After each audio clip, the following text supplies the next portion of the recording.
Uma fascinante viagem a Jerusalém, como você nunca viu. Encontre nessa apresentação especial a maior reconstituição de Jerusalém em ambiente fechado do mundo. Nossos experientes palestrantes revisam os maiores eventos bíblicos, assim como vistos nas Escrituras, e interligam o passado, presente e o futuro da história bíblica.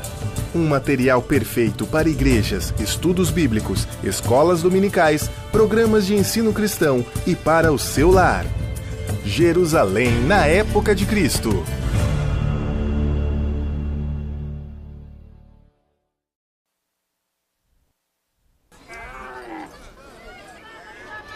Olá, bem-vindos a Orlando, Flórida e ao Holy Land Experience. Meu nome é Marvin Rosenthal, sou o fundador e presidente do Holy Land Experience e estamos aqui na frente do portão principal do setor de exposição.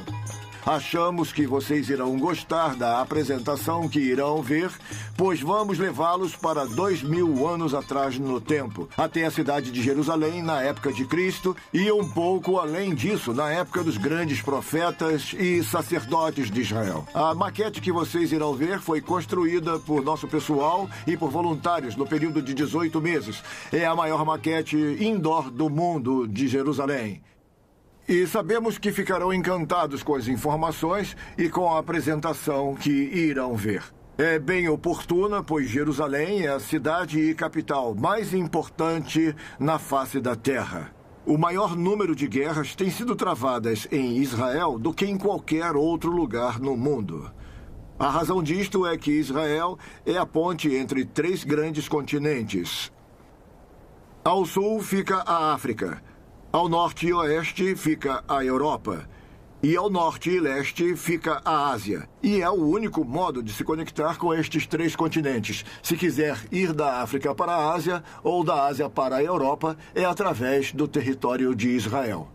A razão disso é que existe uma trilha ou rota chamada Via Maris, que é através do mar entre estes 3 continentes e é o único caminho pelo qual os exércitos e mercadorias podem passar, porque junto desse trecho fica o deserto da Arábia, inóspito e perigoso. Os exércitos não sobrevivem, as caravanas não sobrevivem com facilidade e os 3 continentes têm que viajar através de Israel. Ao sul de Israel e Jerusalém fica o Egito, a leste fica a Jordânia, a sudeste fica a Arábia Saudita, a nordeste fica a Síria e ao norte fica o Líbano. De modo que Israel e Jerusalém são cercados de 3 lados pelo mundo árabe e a oeste pelo mar Mediterrâneo. E é também importante que na Bíblia, toda vez que se ia a Jerusalém, a Bíblia diz que você subia. Não importa se viesse do norte, do sul ou do leste. Você sempre subia e quando vinha de Jerusalém, você descia. A razão disso é que a Bíblia afirma que Jerusalém é a capital do mundo, onde Jesus Cristo veio para morrer como o Cordeiro de Deus e tirar os pecados do mundo, e é nessa mesma cidade que ele virá uma segunda vez para se tornar o Rei de todos os reis e Senhor de todos os senhores. De Jerusalém ele regerá e reinará sobre o mundo, e é com prazer que os levaremos agora para a maquete e para esta emocionante apresentação.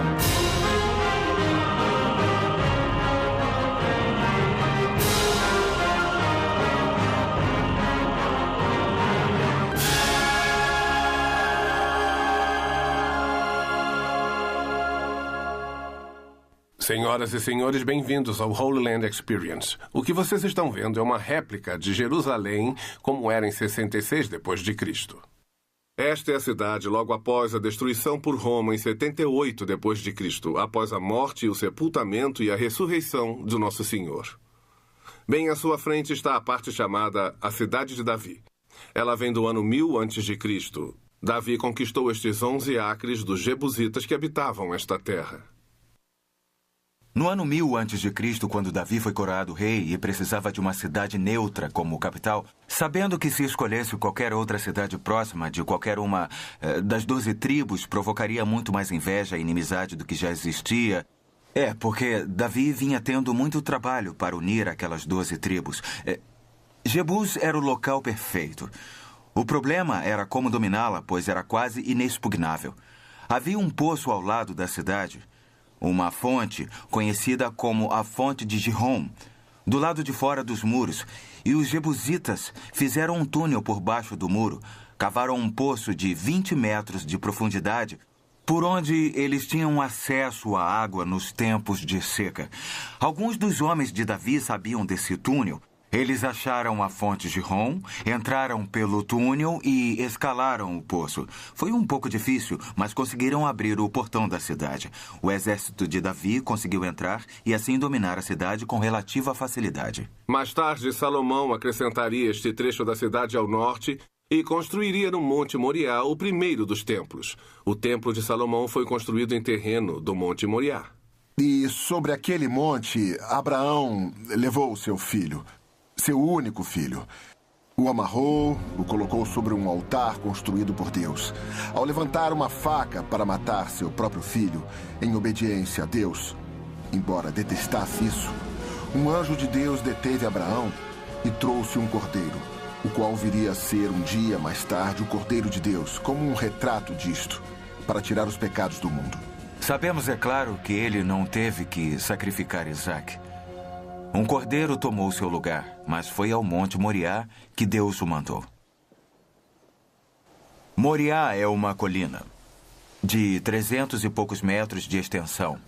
Olhando na cidade de Jerusalém, em 66 d.C., ela começou na metade da subida para a cidade de Davi, seguindo por uma ladeira conhecida como Elevação Ofel, continuando através do que se tornaria o Monte do Templo, através desse mercado de ovelhas e culminando com aquele que é o Jardim do Calvário.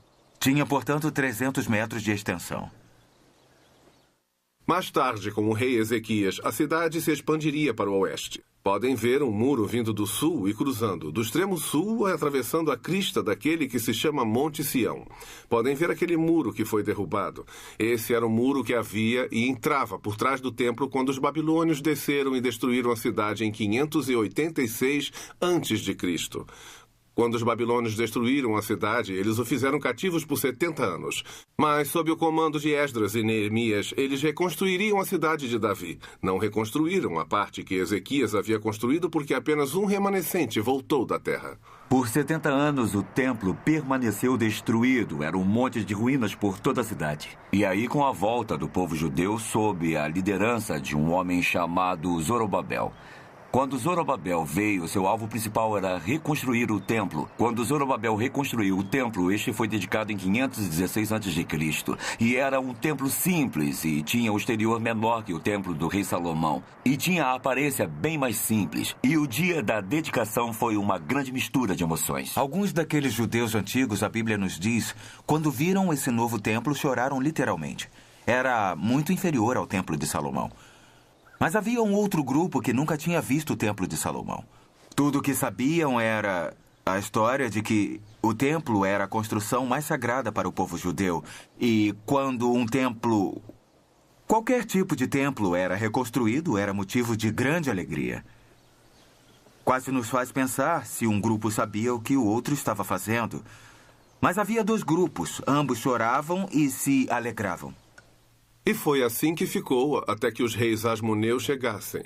E eles reinariam durante o período intertestamentário, o período entre os impérios grego e romano. Expandiram a cidade até aquele muro ao sul, acrescentaram a área ao sul que Ezequias havia construído e continuaram além disso. Podem ver uma seção contornando o palácio ali em cima, o qual se tornaria depois o grande palácio de Herodes, e aquele muro se estendia até atrás do templo. Essa foi a expansão da cidade sob os reis asmoneus. Depois, quando Herodes o Grande veio para Jerusalém em 36 a.C., ele acrescentou a seção junto ao seu palácio e, em seguida, estendeu um muro até o norte. Podem ver um muro contornando o norte, ligando-se à fortaleza Antônia do Templo do Monte. Esta era a cidade e o muro existia quando Jesus ministrou em Jerusalém. Quando a cidade de Jerusalém cresceu, casas foram construídas fora dos muros da cidade. E a essa altura, essas pessoas desejavam proteção. Muros eram construídos além, à medida que os limites da cidade aumentavam, como as cidades crescem hoje. O terceiro muro ao norte foi o último muro a ser construído ao norte e foi construído em 42 d.C. por Herodes Agripa. Ele não existia na época de Cristo. Do lado oriental de Jerusalém até o oriente, a cidade tinha uns 2/3 de milha. Do norte da cidade até o sul tinha cerca de 1 milha. Muitos se surpreendem ao ouvir que Jerusalém, em sua extensão, tinha menos de 1 milha quadrada. Mais surpreendente que isso é a população da cidade, que era de aproximadamente 90 mil pessoas em menos de 1 milha quadrada. Quando lhes digo que esta maquete é próxima da escala original, que está representada no tamanho da maquete, os maiores edifícios que vocês veem espalhados pela cidade e também o terreno são muito próximos da escala. Entretanto, as árvores, arbustos, animais e outros detalhes não são tão parecidos. Encolha-os 7 vezes mais do que vocês veem na maquete. Acrescentem 15 vezes mais e terão uma ideia próxima de como era viver em Jerusalém. Podem literalmente entrar pelo portão sul de Jerusalém, subir nos terraços das casas e andar pela cidade através desses terraços. É emocionante caminhar de um muro até o outro. Lemos no Velho Testamento que Davi estava no terraço do seu palácio, o qual era o mais alto que o resto da cidade. Assim, daquele ponto elevado, ele olha para baixo e vê Betseba se banhando. Alguns acham que ela estaria no terraço de uma casa. Estas casas mediam, em média, 90 a 180 metros quadrados e eram térreas. O único lugar em que havia casas de 2 andares era no setor chamado Cidade Superior. Coloque alguém em uma casa de 90 a 180 metros quadrados, tendo 6 filhos, uma esposa brigona, um marido complicado, e eu lhe garanto que você ficaria no terraço da casa e dá para entender como a vida era apertada. Há um bom número de colinas e vales dentro e ao redor de Jerusalém. Acima do centro da cidade fica o Vale de Tiropoion, separando a cidade ao meio. De um lado fica o cume do Monte Sião, onde podem ver aquele muro atravessando o cume do lado oeste. Do lado leste fica o Monte Moriá. O Monte Moriá, como já foi dito, é o lugar onde ficava o templo e onde Abraão iria ofertar Isaac. Vocês estão agora no lado ocidental de Jerusalém, no Vale Quidron. Ele abrange os lados norte e sul do lado ocidental de Jerusalém. Atrás de vocês fica o Monte das Oliveiras, mais ao alto. Ao norte disso, o Monte Escopos. Monte Escopos é onde os babilônios e os romanos acamparam para tomar um trecho estratégico de Jerusalém para planejar a estratégia de seu ataque. Havia sempre ataques em Jerusalém vindos do norte. O Muro Norte era o único muro que não tinha um vale ao redor. Há um outro vale do lado oriental da cidade, onde ficava o Palácio de Herodes. Ali, descendo do lado oriental e atravessando até o sul, e é o que se chama Rinom, ou Vale do Esterco. Todo o lixo, restos e esterco dos animais eram jogados nesse vale. Este era o depósito de lixo de Jerusalém. E o problema era igual ao de todas as culturas. A tendência do lixo deles era amontoar e chegar ao ponto onde os líderes judeus tivessem medo do inimigo passar sobre o lixo, pulando facilmente o muro e atacar a cidade. Aí eles tiveram uma ideia brilhante. Eles incendiaram o vale inteiro. Bem, o fogo queimava continuamente e foi um meio perfeito de afastar o inimigo. Jesus usou aquilo como exemplo do inferno. Ele disse claramente que Deus faria igual ao vale do Rinom por causa do fogo que havia sido colocado no seu topo para protegê-lo. Como qualquer outro depósito de lixo, começou a criar um tipo de verme que veio debaixo do lixo e era igualmente indestrutível. E os vermes comiam o tempo todo por baixo e o fogo queimava o tempo todo por cima. E Jesus usou isso como exemplo de como seria o inferno um dia, onde o seu verme não morre e o fogo não se apaga, dando ao povo um entendimento perfeito de que o inferno não seria um bom lugar para se estar. Neste setor que nós mencionamos ficava a cidade de Davi, que surgiu em 66 d.C. Observem o prédio mais ou menos no meio desta área, bem ali. Aquela era a sinagoga, havia muitas delas em Jerusalém. O culto na sinagoga começou, muitos pelo menos pensam, quando ocorreu o cativeiro babilônico por volta de 586 a.C. E basicamente o culto na sinagoga consistia na leitura da Bíblia. Hoje ela é feita principalmente do Torá, ou dos primeiros 5 livros da Bíblia: Gênesis, Êxodo, Levítico, Números e Deuteronômio. Originalmente teria sido incluído o Torá e muitas outras partes do Velho Testamento que já tinham sido escritas naquela época. Este prédio aqui é o palácio da rainha Helena. Helena era gentia. Era rainha mãe de um pequeno reino chamado Adiabena. Localiza-se no que hoje seria o noroeste do Iraque. Ela e seu filho, o rei, se converteram ao judaísmo através da influência de um mercador judeu muito rico. E a própria Helena tinha um grande amor pelo povo judeu. Lemos no livro de Atos sobre uma fome terrível que assolou a cidade de Jerusalém. Ela e seu filho tinham trazido cereal para alimentar o povo de Jerusalém. E como gratidão, eles deixaram que ela construísse esse lindo palácio na Cidade Baixa, apesar dela ser gentia. Há 2 edifícios aqui ao sul do templo que são quadrados. Aquele com buraco quadrado no teto é a Casa do Conselho. Era aqui que os escribas, os advogados do Novo Testamento, teriam ficado e eles ditavam a lei ao povo. Moisés tinha dado 613 leis e era tudo o que Deus desejava. Mas na época que Jesus veio a Jerusalém, esses anciãos de Israel haviam adicionado tantas leis que o povo não só não conseguia guardá-las, como nem se lembravam delas. E havia muitos conflitos entre Jesus e esses líderes porque eles tinham posto fardos sobre o povo de Deus que ele não desejava. Este prédio é o prédio Mikvah, ou a casa de banhos rituais. Mas se você fosse gentio, não podia vir ao templo para adorar a Deus. Não podia entrar no templo por nenhum motivo. Se você fosse judeu, seria impedido de prestar culto no templo se tivesse alguma impureza. E por impureza entendia-se qualquer deficiência crônica de incapacidade, tal como a lepra ou a cegueira. Havia também situações temporárias. Se tivesse tocado em alguém impuro, se tivesse uma ferida aberta, e senhoras, se tivessem dado à luz a um bebê macho, teriam que esperar 40 dias para vir ao templo. Lembre-se de Maria e o tempo de sua purificação antes dela trazer Jesus ao templo. Para um bebê fêmea, ela teria que esperar 80 dias. Assim que completasse o seu tempo de acordo com a lei, você teria que entrar no banho ritual, onde havia banheiras entalhadas em rochas sólidas. Elas comportavam cerca de 302 litros de água cada. Você passaria pela cerimônia da purificação submergindo-se totalmente e depois você poderia ir ao templo. Os portões triplos. Esses são os portões triplos de Hilda e os portões duplos de Hilda. Hilda era uma profetisa em 2 Reis e era honrada pelo povo judeu por ela ser uma porta-voz, uma das poucas mulheres escolhidas por Deus para falar por ele perante o povo. E os adoradores entravam através desses portões triplos, entrando assim no próprio templo do monte, e saíam através dos portões duplos, a menos que houvesse uma grande tragédia e pranto na família de alguém. E aí essas pessoas tinham permissão de seguir contra o fluxo, podendo entrar pelo portão duplo e assim sair pelos portões triplos, mostrando que tinham tido de fato uma tragédia familiar. E o povo percebia isso, por eles estarem saindo contra o fluxo, eles tinham tido uma tragédia recente na família, e assim eles as confortavam, uma espécie de abraço emocional. Quando os adoradores vinham pelos portões triplos, subindo aquela escada do túnel, eles chegavam a uma área conhecida como o Pátio dos Gentios. Estes são chamados de átrios ou pórticos. Este é o pórtico oriental, o pórtico norte, o pórtico de Salomão e o pórtico real com destaque no alto.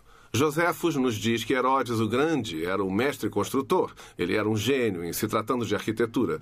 Provavelmente é o primeiro arquiteto de seus dias e muitos dos prédios que vocês veem em Jerusalém ele construiu. A propósito, ele iniciou o projeto do templo em 20 a.C. Ele morreu por volta de 4 a.C. Não ficou pronto até 62 depois de Cristo e foi totalmente destruído em 70 depois de Cristo.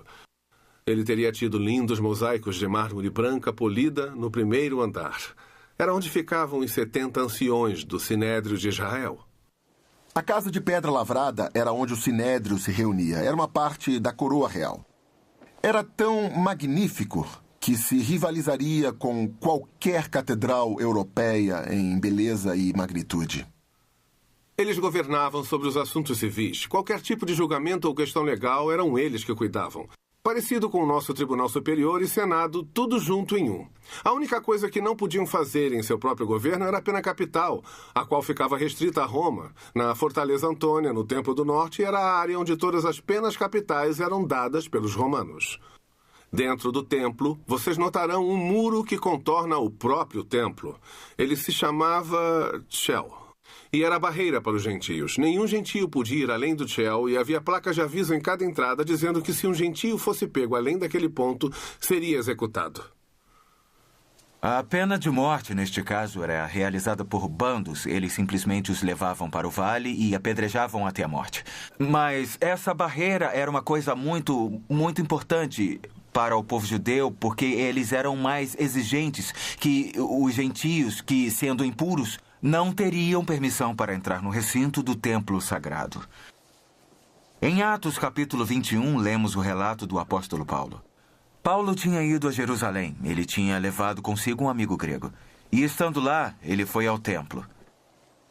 Os judeus, a Bíblia diz, acharam que ele havia levado aquele amigo grego para o interior do templo. Paulo foi apanhado por um bando. Eles o estavam surrando quando os soldados romanos chegaram e o salvaram daquilo que seria a sua morte certa. Vocês vão notar um número de portões em linha com o templo. Os portões serviam de entrada e muitos estudiosos afirmam que estavam em linha do portão leste direto para dentro do Santo dos Santos no templo. Se você viesse do pátio dos gentios entrando pelo leste, você atravessaria o lindo portão ou a porta formosa onde Pedro e João curaram um aleijado. Apenas o portão de entrada no templo tinha 9 metros de largura, ou seja, daquele muro até aproximadamente o fundo de onde vocês estão agora. Tinha 4,5 vezes a altura do nosso teto, 15 centímetros de largura totalmente recoberto de ouro, e era só a porta de entrada do templo. Ela dava entrada para o pátio das mulheres. As mulheres eram permitidas, mas não podiam ir além dali para o interior do templo. Você também podia vir e dar seus dízimos e ofertas ali. Havia 13 grandes caixas para o dinheiro ao redor do pátio, onde as pessoas podiam entregar os dízimos e ofertas. Provavelmente esse foi o pátio onde Jesus contou a história da viúva que deu 2 moedinhas. Dentro do pátio das mulheres havia quatro cantos. Em cada um desses cantos havia 4 salas. Uma delas era a casa dos nazireus. Era ali que as pessoas vinham para fazer o voto de Nazireu. Na falta de uma ilustração melhor, o povo judeu fazia o voto de Nazireu, algo parecido com o jejum que crentes ou cristãos fazem por um dia, uma semana ou um mês. Sansão no Velho Testamento foi sempre um nazireu, mas isso foi uma coisa única. Portanto, essa era a casa dos nazireus. Havia também a casa dos leprosos. Devem se lembrar quando Jesus curou os leprosos e disse para eles irem se mostrar ao sacerdote. Deve ter sido lá no pátio das mulheres, na casa dos leprosos. E havia um canto chamado de Casa da Madeira. A madeira era guardada ali para ser usada no altar da queima do sacrifício. Isso é interessante porque se tornou uma espécie de disputa entre algumas das famílias mais ricas da cidade de Jerusalém para ver quem conseguia trazer a madeira mais bonita e a mais cara. Essa era a Casa da Madeira e havia a Casa do Óleo. Era lá que o óleo para o menorá dourado era preparado. Levava cerca de 8 dias para preparar aquele óleo para a cerimônia. Ele era preparado e guardado ali. Você vai notar que são 15 degraus para subir ao portão seguinte, chamado de Portão Nicanor, onde cantavam os salmos de ascenso. Há uma seção dos salmos que começa com o Salmo 120 e termina com o Salmo 134. 15 salmos que são comumente chamados de salmos de ascenso. De fato, se você olhar embaixo dos títulos dos capítulos em sua Bíblia, ali consta salmos de ascenso, ou em algumas Bíblias, salmos degraus.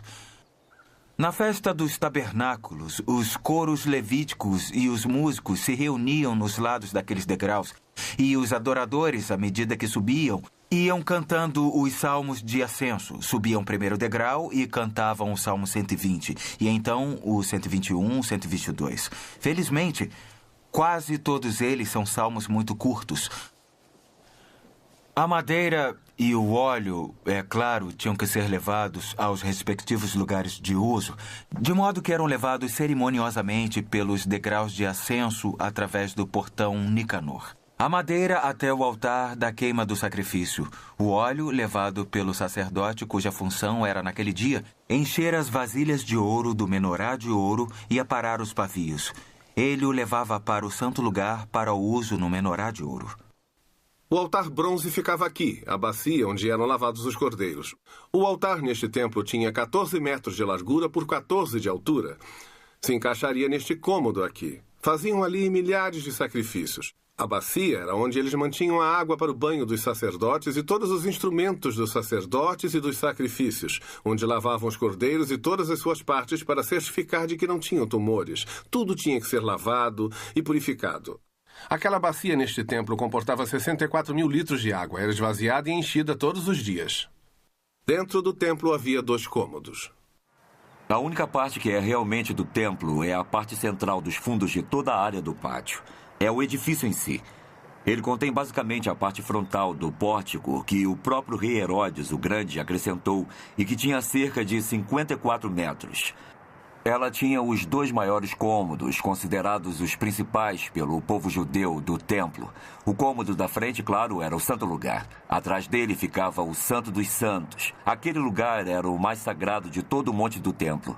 Uma vez ao ano, o sumo sacerdote entrava e derramava o sangue do cordeiro para o perdão dos pecados de todo Israel, assim como o dele próprio. E aquele é o lugar do primeiro templo, o templo do rei Salomão, onde a arca do concerto ficava. Na época do templo do rei Herodes, não havia arca. Tudo que havia era uma laje de pedra no chão, onde a arca havia estado uma época. Os visitantes que vão ao Templo da Montanha hoje vão encontrar 2 prédios principais. Há algumas estruturas menores espalhadas ao redor. Mas há 2 prédios principais no Monte do Templo. Quase no centro desses 36 acres fica o que é chamado de Cúpula de Rocha. A cúpula é, na verdade, um memorial. É supostamente o lugar onde Maomé ascendeu ao céu para lá lhe dar instruções sobre como o povo deveria orar e voltou para lá e então foi para Meca. Junto ao muro sul fica a mesquita de Al-Aqsa. Esse é o lugar em que eles consideram o seu terceiro lugar mais sagrado. É uma mesquita, é um lugar de adoração, embora não muita gente saiba que ela existe. Aquele é o lugar mais sagrado do povo muçulmano entre os prédios lá no Monte do Templo. Também a leste você vai notar, se olhar do portão ocidental, que hoje ele está cimentado. Lá pelo século VII, quando estes prédios foram construídos, o povo judeu no local, naquela época, disse ao Império Turco: vá em frente e construa, pois um dia o nosso Messias virá. Elias anunciará a sua vinda, e ele virá pelo portão ocidental e tomará o cetro. E ele irá reinar sobre Jerusalém e as nações do mundo. Eles levaram isso a sério, criam que os profetas judeus poderiam ter parte nisso e eles cimentaram aquele portão e ele está cimentado até hoje. Também construíram cemitérios em frente às colinas que descem do portão para que qualquer profeta ou sacerdote como Elias, andando entre os mortos, ficasse impuro e não pudesse realizar seu ministério. Boa tentativa, mas não creio que fosse dar certo. No santo lugar em si, apenas os sumos sacerdotes podiam entrar para ministrar com aqueles implementos que lá estavam. Havia tantos sacerdotes em Israel que tinham sido divididos em 24 turnos. Cada um servia por 2 semanas, o que totalizaria 48 semanas. Entretanto, nas 3 grandes festas, Páscoa, Pentecostes e Tabernáculos, todos os sacerdotes tinham que se apresentar e ministrar. No lado sul havia o castiçal menorá de 7 hastes, que era oferecido, é claro, como a luz. É uma figura da luz do mundo, a qual Jesus se tornou quando entrou em nosso mundo. No lado norte havia a mesa dos pães da proposição, 12 pães, um para cada tribo de Israel, mostrando que Deus havia sustentado eles como o fez no deserto e que ele é o pão da vida. E no lado oeste, ou centro, havia a mesa do incenso. O incenso subiria ao céu. Isso era uma figura das orações dos santos. Havia um véu muito grande, ou cortina, que separava o santo lugar do santo dos santos. Era magnífico. Tinha uns 30 metros de altura por 10 de largura, medindo uma palma da mão, ou 10 centímetros de espessura. Um escritor mencionou que 2 parelhas de bois puxando ao contrário não conseguiria rasgá-lo. E é claro que ele rasgou de alto a baixo quando Jesus morreu na cruz. Deus queria dizer que o caminho até a sua presença, o Santo dos Santos, que até aquele dia era restrito apenas ao sumo sacerdote, agora estava aberto, tendo acesso a Deus, qualquer um que viesse através do sangue vertido por Jesus Cristo na cruz do Calvário. Era aquela separação que impedia qualquer um de ir além do véu e entrar no Santo dos Santos. Somente o sumo sacerdote podia fazer isso uma vez por ano, no dia da expiação. Este é o dia em que o sumo sacerdote pega o sangue de um novilho para ser apresentado no Santo dos Santos, aspergido sobre a arca pelos seus próprios pecados e os de seus familiares. Em seguida, o sangue de um cabrito será aspergido para cobrir os pecados do povo para o próximo ano. É um dia muito elaborado para o sumo sacerdote. Sempre nos perguntam se o sumo sacerdote tinha uma corda amarrada no tornozelo quando ele entrava no Santo dos Santos para ministrar.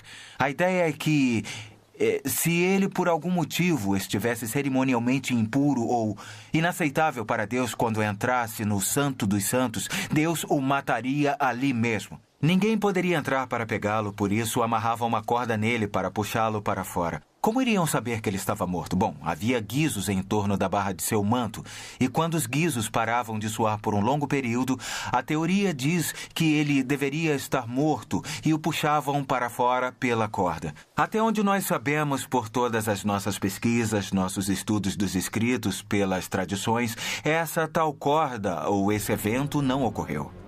O Santo dos Santos era o santuário mais interno. Era o lugar onde a Arca do Concerto residia. Era o lugar onde a nuvem da glória Shekinah estava, lá na Arca do Concerto. Pena que nos dias do Novo Testamento, nada disso havia no Santo dos Santos. No Velho Testamento, lemos que a presença de Deus na glória Shekinah deixou o templo. Mais tarde, quando o povo da Babilônia marchava pela terceira e última vez sobre a cidade, os judeus retiraram a arca do templo e a esconderam até onde sabemos.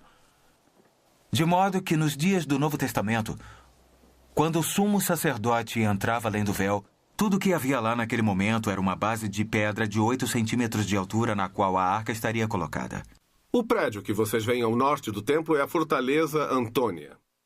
Herodes a construiu ao norte do templo para que os soldados pudessem rodear totalmente as lajes dos pórticos no caso de ocorrer uma invasão no pátio dos gentios.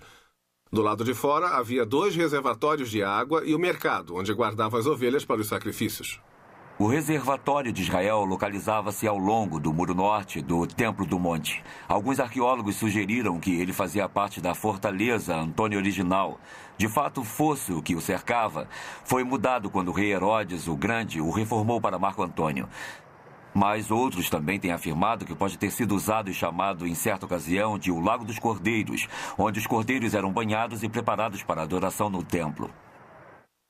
O outro reservatório com os 5 pórticos é o Poço de Betesda. Os 5 pórticos, o Poço de Betesda, estão em João capítulo 5. Foi ali que Jesus esteve e curou um homem que era paralítico há 38 anos. Um fato interessante, foi a única vez nas Escrituras em que Jesus esteve com uma multidão e apenas curou um.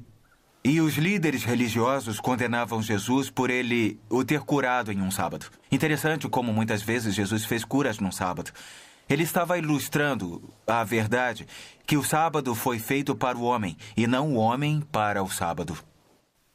Descendo pelo portão norte em Jerusalém, chamado Porta de Damasco, descendo direto pelo centro da cidade, através do vale Tiropocon, fica a estrada principal para entrar em Jerusalém. Se observarem logo atrás do templo, o maior mercado da cidade ficava nessa entrada principal logo atrás do templo, aqui. Boa estratégia mercadológica mesmo para 2000 anos atrás. Se você fosse a Jerusalém, teria que passar pelo mercado. Ainda hoje funciona. Os shoppings são construídos sempre na rua principal. Ao norte vão notar a colina que já foi mencionada, o Gólgota, o lugar da caveira.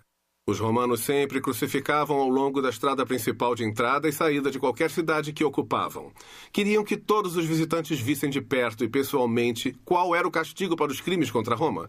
Logo do outro lado de onde fica a estrada principal, do outro lado dessa colina, a cerca de 70 metros de distância, é onde fica o túmulo que Sir Charles Gordon encontrou, onde ele acreditava que Jesus ressuscitou. Sir Charles era um arqueólogo amador, visitava Jerusalém e da casa de um amigo ele notou que ao norte havia uma colina com o rosto de uma caveira. Ele começou a fazer pesquisas naquela área e encontrou o túmulo. Um túmulo que se enquadrava à descrição bíblica do túmulo do homem rico registrada na Bíblia. O tamanho e o formato dele se enquadravam à descrição. Ao continuar suas pesquisas, encontrou um grande jardim e evidências de um jardim muito grande. Encontrou uma cisterna que deveria reter 1 milhão de litros de água. Também encontrou a maior vinícola de Jerusalém. Esta era uma forte evidência de ser uma possibilidade do local da morte, sepultamento e ressurreição do Senhor Jesus. O outro local ficava só um pouco a sudoeste daquele local, onde vocês verão uma colina do outro lado deste muro. É aqui que fica a Igreja do Santo Sepulcro atualmente. Isso data de 300 depois de Cristo. Constantino é quem reinava em Roma. Ele declarou o cristianismo a religião de Roma. A sua mãe veio até Jerusalém em busca de locais importantes e foi informada que sob um templo romano ficava o local da ressurreição. Ela fez demolirem o templo, ela encontrou o túmulo e construiu a Igreja do Santo Sepulcro, que permanece lá até hoje. Há 2 monumentos que vocês verão a noroeste de Jerusalém. Entre onde ficava o terceiro e o segundo muro, existem 2 grandes monumentos que estavam lá durante os tempos antigos. E esses monumentos foram feitos lá em honra a 2 reis especiais da Asmônia, ou dinastia dos Macabeus. Os Macabeus eram uma família judia que reinava em Israel entre os períodos do Velho e do Novo Testamento. Esta torre era usada para observarem o norte caso os inimigos viessem através da terra de Israel. O faziam literalmente através de tochas à noite ou durante o dia através do soar de buzinas. Eles podiam alertar Jerusalém que ela estava sendo atacada. Ela era sempre atacada pelo norte, porque o muro ao norte não tinha vale. Todos os outros muros estavam protegidos por vales, e eles podiam sinalizar de quase 150 quilômetros de distância para preparar a cidade para ser defendida enquanto consertavam os muros. O edifício alto no centro da cidade era a Torre de Luz. Era usada no sábado. Na sexta à tarde, um sacerdote ficava na torre. Ele alinhava as pedras da torre como um muro ocidental. Assim que o sol se punha no oeste, abaixo do alinhamento, ele sinalizava este homem no canto do templo para tocar a trombeta, indicando que o sabá começara. Sábado à noite, ele repetia o processo e o sabá tinha terminado. Deste modo, todo mundo, pelo menos em Jerusalém, começaria e terminaria o sabá ao mesmo tempo. Próximo deste prédio estava provavelmente o prédio mais importante fora o Templo de Jerusalém. Era chamado de Casa dos Registros. Todas as genealogias do povo judeu eram guardadas ali. Por exemplo, se um jovem se apresentava para ser sacerdote, havia muitas qualificações, mas entre elas teria que provar que descendia da tribo de Levi e da linhagem de Arão. Como ele faria isso? Ele teria que ir até a Casa dos Registros. Lá ele podia saber a sua linhagem. Um grande dilema do povo judeu. Aqueles registros naquele prédio foram todos destruídos em 70 d.C. Hoje nenhum judeu sabe de que tribo ele veio. Mas se você fosse ser sacerdote, teria que provar que sua linhagem tinha vindo de Arão. Nenhum sacerdote hoje, nenhum indivíduo pode provar que sua linhagem vem de Arão e da tribo de Levi. Maior problema que este existe para o povo judeu que não crê que Jesus é o verdadeiro Messias. Eles continuam esperando o Messias. Como alguém pode provar sua linhagem de Davi da tribo de Judá hoje sem esses registros? Não pode. Jesus foi bem claro sobre isso quando esteve aqui. Ele disse, eu vim em nome do meu Pai. Ele veio com as credenciais apropriadas. Moisés, os salmos, os profetas falaram de mim, mas vocês me rejeitaram. Eu lhes digo isso, um dia outro virá em seu próprio nome e ele vocês receberão. Triste comentário sobre o que ocorrerá com Jerusalém, quando aquele que eles receberem sem as credenciais se tornará o pior pesadelo deles, mas eles irão vê-lo como aquele que vai trazer a paz, o Messias. Eles deviam saber que o Messias teria de vir antes de 70 a.C. e da destruição dos registros, e eu afirmo a vocês que ele veio. Entre a ponte vindo lá do templo até a cidade superior e a escada vindo da cidade baixa é o que é chamado de Muro Ocidental, ou Muro das Lamentações. Há um acesso ao público de 60 metros até o muro. É aqui onde hoje o povo judeu faz a adoração. Essas pedras vêm do tempo em que o templo estava de pé. Não são pedras do templo, são pedras do muro que mantinha o templo. Não ficou nenhuma pedra sobre pedra do templo, mas esta é a área mais próxima que o povo judeu tem acesso para adoração até obterem um acesso ao Templo do Monte e reconstruir o seu templo. Assim, eles adoram aqui, agora, temporariamente. Aqui vocês podem ver o Palácio de Herodes o Grande, medindo aproximadamente 6 acres. Lembre-se que falamos sobre uma torre para proteger a cidade do norte. Tem 3 torres ao norte do quintal dos fundos. Notem um muro que contorna o palácio protegendo os moradores. Herodes não era romano. De fato, Herodes era descendente de Esaú, irmão gêmeo de Jacó, aquele que vendeu sua primogenitura por um prato de lentilhas. Os descendentes de Esaú eram conhecidos no Velho Testamento como edomitas. No Novo Testamento, com a influência grega, tornou-se idumeu. Herodes era um idumeu. Ele tinha sido proselitizado à força, de modo que o povo judeu o considerava metade judeu.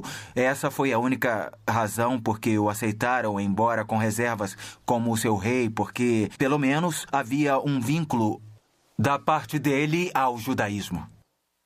Ao norte do Palácio de Herodes o Grande, vocês notarão as torres. Elas tiveram nomes de amigos ou de parentes.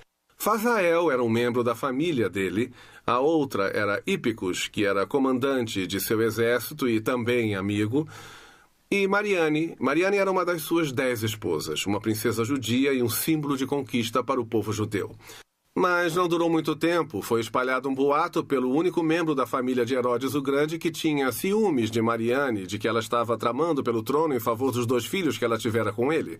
Ele acreditou no boato e mandou assassinar todos os 3. Era assim que Herodes resolvia os problemas. Vocês não iam querer ser amigo nem tampouco inimigo de Herodes. Logo após o assassinato de sua família, Roma disse que era melhor ser o porco de Herodes do que o seu filho. Eles viveriam mais. Esse é o tipo de homem que ele era. Herodes também sabia que ninguém iria chorar sua morte quando ele morresse em Israel. É muito importante chorar por um morto. Isso no Oriente Médio é mostrar respeito. Se você não tem parentes e amigos, tem que contratar pranteadores. E ele sabia que ninguém iria chorar por ele. Assim, ele teve sua própria estratégia. Herodes era um rei muito mau e muito ciumento. Sabemos que ele foi o mesmo Herodes que deu a ordem para matar todos os bebês machos de até 2 anos de idade que morassem em Belém quando os 3 sábios não retornaram. E quando o próprio Herodes se aproximava da morte em Jericó, ele deu mais uma dessas terríveis ordens. Eles tinham que reunir os mais proeminentes líderes judeus na terra, talvez cerca de uns 300, e colocá-los dentro do seu hipódromo. Uma construção que ele fez para corridas de biga e lutas olímpicas. Herodes sabia que ninguém iria chorar por ele quando morresse. Assim, ele decidiu resolver isso. E disse à sua irmã que 1 hora após sua morte, eles deveriam mandar matar todos os líderes judeus proeminentes em seu hipódromo. Assim haveria prantos na terra, mesmo não sendo por ele. Também na cidade superior vocês vão notar o Palácio Asmoneu, que deveria estar nesta área, não grande o bastante para Herodes o Grande quando ele veio. Ele construiu vários palácios por toda Israel. Lugares onde ele pudesse escapar de Jerusalém caso houvesse alguma revolta. Se a sua vida fosse ameaçada, ele poderia fugir para esses palácios e viver o resto de sua vida sem deixar a cidade. Ele tinha concubinas, comida e água suficiente para viver fora a vida toda. Esse homem era um gênio, quando se tratava de coisas humanas, mas para relações públicas ele não era bom. Este aqui é o anfiteatro. Havia peças, palestras, concertos, muito grego, muito romano em sua cultura. Também sabemos que Anás e Caifás, suas casas teriam sido na Cidade Alta. Eles eram ricos porque, se vocês se lembram bem, roubavam os pobres no templo. O sumo sacerdote tinha transformado a casa de oração num covil de ladrões, cobrando taxas exorbitantes pelo câmbio do dinheiro e também aumentando o preço dos cordeiros para o sacrifício. E notamos também o túmulo tradicional do rei Davi na Cidade Alta. Também sabemos que Jesus comemorou a Páscoa na Cidade Alta porque ele comemorou no cenáculo, o único lugar com 2 andares que havia na Cidade Alta. Foi lá que Jesus comemorou a Páscoa com seus discípulos. Foi lá que ele, nos disseram, retirou a túnica e lavou os pés dos discípulos. Jesus anunciou que um o iria trair. Os discípulos perguntaram: serei eu? Judas recebeu o bocado e foi embora. Jesus disse a ele: o que tem de fazer, faça logo. Foi lá que Pedro declarou sua grande lealdade a Jesus e Jesus profetizou: antes do galo cantar, você me negará 3 vezes. E aí Jesus cantou um hino com os 11, seguiu com eles pela cidade até o jardim do Getsêmani, nos arredores de Jerusalém e no templo do monte. Foi, é claro, no jardim do Getsêmani que Jesus orou 3 vezes ao Pai: Pai, seja feita a tua vontade. Afasta de mim este cálice, mas seja feita a tua vontade, não a minha. Lá ele agonizaria tão intensamente naquela noite que literalmente suou gotas de sangue da sua fronte. Eu não creio que a tortura da cruz era o que ele tinha em mente, ou a tortura dos soldados, mas quando ele estava naquele monte, Jesus estava contemplando aqui pela primeira vez na eternidade. Ele, Deus o Filho, Deus o Pai, estavam para ser separados um do outro pela primeira vez. Ele não estava suportando a ideia de que, ao tomar os nossos pecados sobre si mesmo, ficariam separados.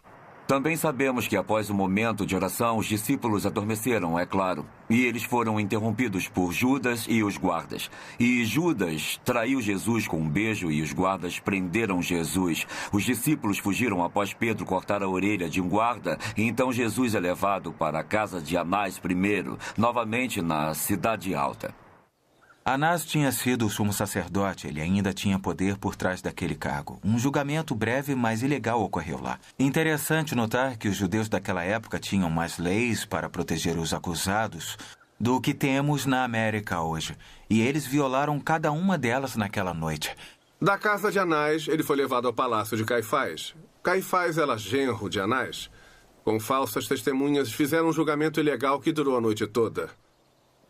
Aí, pela manhã, Quando o galo cantou, Pedro, seu próprio discípulo, negou conhecer Jesus. Quando Jesus era levado de novo pela cidade, ele negou de novo. E antes do galo cantar pela terceira vez, ele negou que conhecia Jesus. E assim pela manhã eles o trouxeram do templo do monte até a casa de pedra lavrada, onde o sinédrio tinha se reunido às pressas, o que também era contra a lei. Mas eles o tinham acusado de blasfêmia e queriam que fosse condenado à morte. Somente os romanos podiam fazer isso. Assim, eles o levaram para a fortaleza de Antônia, onde o procurador romano Pôncio Pilatos ficava. Tudo o que Pilatos queria era tirar aquela situação complicada de suas mãos antes que se iniciasse na cidade um grande tumulto. E quando ele soube que Jesus era originalmente da vila de Nazaré, na região norte da Galiléia, e ele sabia que o regente, o tetrarca da Galiléia, estava em Jerusalém para a Páscoa, seu nome era Herodes Antipas, um dos filhos de Herodes o Grande, e ele era o Herodes que decapitou João Batista. Então disse Pilatos: "Este homem é galileu, vamos mandá-lo ao tetrarca da Galiléia." O rei Herodes Antipas, é claro, ficou excitado. Ele tinha ouvido falar sobre esse homem chamado Jesus e todos os seus milagres e queria ver alguns. Aí Jesus veio perante o rei Herodes Antipas, como consta em Isaías 53, como um cordeiro foi levado ao matadouro. Ele não disse nada, ele não fez nada, não fez grandes milagres, e o rei Herodes ficou frustrado e o mandou de volta para Pilatos, na fortaleza Antônia. Aí ele pensou, o que farei agora? Eu me lembro. De acordo com o costume deles, no dia da Páscoa, me é permitido entregar a vocês um prisioneiro. Quem vocês querem? Jesus, que chamam o rei dos judeus, ou Barrabás? E há uma grande ironia no nome dele. Barrabás vem de duas palavras do aramaico. A palavra Bar quer dizer filho de, como Simão Bar-Jonas. E Abas, que quer dizer pai, pondo juntas Barrabás, o filho do pai. O que levou Jesus a ser condenado à morte foi afirmar ser o filho do pai. Entre todas as pessoas que mereciam aquela prisão, essa era o homem chamado Barrabás. É irônico que os homens começaram a gritar, solte Barrabás. E estavam de fato gritando, solte o filho do pai. E sabemos que Jesus foi levado até a base do pretório, a torre mais alta da fortaleza Antônia. Lá ele foi surrado, foi cuspido, os guardas romanos zombaram dele, puseram uma coroa de espinhos em sua cabeça, fizeram uma brincadeira chamada o Jogo do Rei com ele, e aí ele seguiu até o Calvário, pela Via Dolorosa. O Evangelho de João registra que, levando sua própria cruz, ele saiu para o lugar chamado Caveira, que em hebraico significa Gólgota. E lá, o absolutamente perfeito, sem pecado, o único Filho de Deus vivo e verdadeiro foi pregado em uma cruz e crucificado. Seu sangue foi derramado. A Bíblia chama o seu sangue de precioso. Precioso porque era o próprio sangue de Deus. A Bíblia nos diz que esse foi o único sacrifício que poderia apagar para sempre o pecado do homem. Só Jesus tinha o tipo de nascimento e viveu o tipo de vida que o qualificou para morrer, o tipo de morte exigido para a salvação do homem. Por isso ele teve o direito de dizer, eu sou o caminho, a verdade e a vida. Ninguém vem ao Pai senão por mim. Seu corpo foi retirado da cruz e colocado num túmulo, mas a sepultura não pôde detê-lo e ao terceiro dia ele ressuscitou gloriosamente.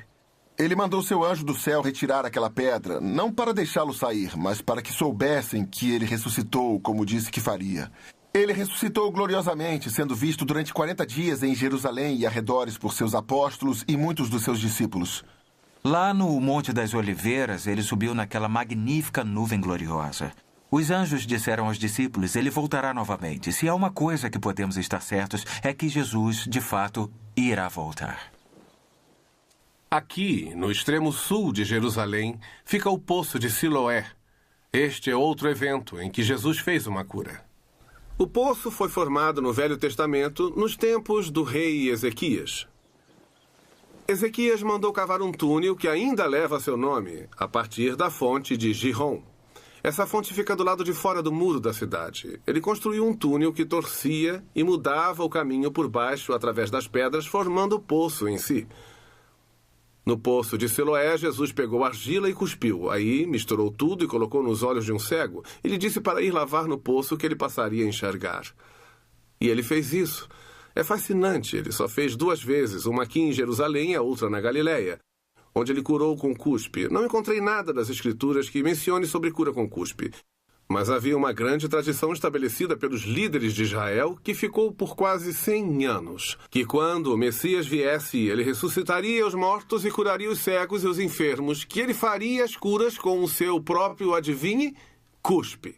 Através da cura aqui do poço e da outra na Galileia, Jesus afirmava a toda Israel: até as palavras de seus líderes declaram que eu sou o Messias. Eu não apenas cumpri a palavra de meu pai, mas até mesmo suas tradições. A Bíblia nos diz no livro de Marcos o relato interessante de uma mulher que tinha um fluxo de sangue há 12 anos e que havia gasto todas as economias buscando ajuda sem conseguir nada. E ela cria em seu íntimo que se pudesse ao menos tocar no manto de Jesus quando ele passasse, ela ficaria curada. Sabem, havia uma outra profecia em Malaquias 4:2 que nos diz que quando o Filho da Justiça vier, o Messias, ele levantará trazendo a cura em suas asas. É claro, não imaginamos Jesus tendo asas, mas Jesus era um rabi. Um rabi usava um traje especial, um tali, com franjas especiais nas pontas. As franjas eram longas e enlaçadas com azul. E essas franjas nas pontas do traje do rabi eram conhecidas como as asas da sua vestimenta. Se você se lembra da história da mulher com fluxo de sangue que tocou na barra da sua roupa, ela na verdade tocou nessas pontas das franjas. Ela tocou nas asas de seu traje e então houve cura em suas asas. Na Porta Formosa que mencionei antes, ocorreu um destacado evento bíblico em Atos, capítulo 3. Jesus tinha ressuscitado gloriosamente dos mortos no terceiro dia, assim como dissera, assim como ele prometera. Ele foi visto com vida cerca de 40 dias por seus seguidores, uns 500. 10 dias depois, após sua ascensão para estar com o Pai, ele tinha dito aos discípulos: vão a Jerusalém e esperem. Aquele 10º dia seria o dia do Pentecostes, e naquele dia, como havia prometido, o Espírito de Deus desceu dos céus e encheu os corpos que criam. E agora, o que ele havia prometido, o novo nascimento pelo Espírito de Deus, havia sido cumprido com grande coragem. Os seguidores de Jesus saíram e pregaram a ressurreição por onde quer que fossem. E nas primeiras semanas e meses, milhares de judeus haviam depositado a fé em Cristo. Um dia, Pedro e João estavam vindo ao templo. Estavam ouvindo a trombeta soar para o culto. Vieram até a porta, mas antes de entrar havia um homem sentado ali fora que todos em Jerusalém conheciam.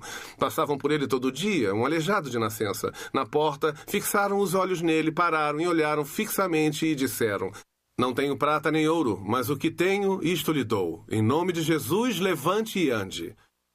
E consta que ele levantou, correu para o templo, pulando, louvando e adorando a Deus. Foi um milagre naquele dia, onde 5.000 judeus depositaram a fé e a confiança no Salvador ressurrecto, o Messias Emanuel. E eles nasceram do Espírito de Deus naquele dia. Se lembram que eu disse sobre a atividade na cidade, a densidade dos telhados e quanto eles viviam naquelas lajes? Eu lhes garanto que a comunicação em Jerusalém não era por e-mail, rádio ou televisão. Jesus disse aos seus discípulos: um dia o que eu lhes digo na escuridão, ou a ideia é ao redor da fogueira, um dia vocês vão gritar dos telhados. Vocês podem imaginar quando aqueles 5.000 saíram do templo aquele dia, recém-nascidos no Espírito de Deus, usaram os seus tetos. Eu garanto que hoje a discussão não seria a tirania de Roma ou a corrupção dos sacerdotes ou o mexerico da vizinhança. Hoje seria: Marta, você esteve no templo hoje? Viu o que aconteceu? E aquele que conhecemos desde menino, ele saltou e pulou diante de nós a simples menção do nome de Jesus. De fato, aquele era quem ele dizia ser. Milhares de pessoas em Jerusalém hoje creram e nós nascemos do Espírito Santo. Ele vive, sabemos, disse com certeza. Gente, essa mensagem atravessou a cidade de telhado para telhado até as vilas e há 2.000 anos tem sido proclamada ao redor do mundo. Milhões têm encontrado, tanto judeus como gentios, a retidão ao lado de Deus ao estenderem as mãos ao Cordeiro. Eles têm recebido a graça de Deus através de Jesus Cristo. Ele tem tomado seus pecados, passado, presente e futuro, e os tem justificado diante de um Deus santo. Se vocês fizeram isso, estendam suas mãos para ele pela fé e o recebam como seu sacrifício e seu Senhor. Alegrem-se com grande júbilo, porque temos muito que ver pela frente. Se não o fizeram, hoje é a grande oportunidade, simplesmente pela fé, se erguer e aceitar o dom gratuito da vida eterna, oferecido por Jesus Cristo em pessoa, grátis para vocês, mas muito caro para ele. Se fizerem isso hoje, recebendo, ele receberá vocês em seu reino e vocês terão hoje tudo o que Deus queria e muito mais para todo sempre. Obrigado por me deixarem visitá-los mais uma vez e eu espero que vocês tenham gostado da apresentação feita pelos nossos instrutores. Existiram muitos impérios que conheceram a glória. O Egito conheceu seus dias de glória. A Babilônia, com Nabucodonosor, teve sua hora de glória. O Império Grego, com Alexandre o Grande, foi um dos grandes impérios da história. E depois veio o Império Romano, que reinou no mundo por muitos séculos. Mas a realidade é que a glória que viveu o Egito passou. A glória que foi a Babilônia acabou.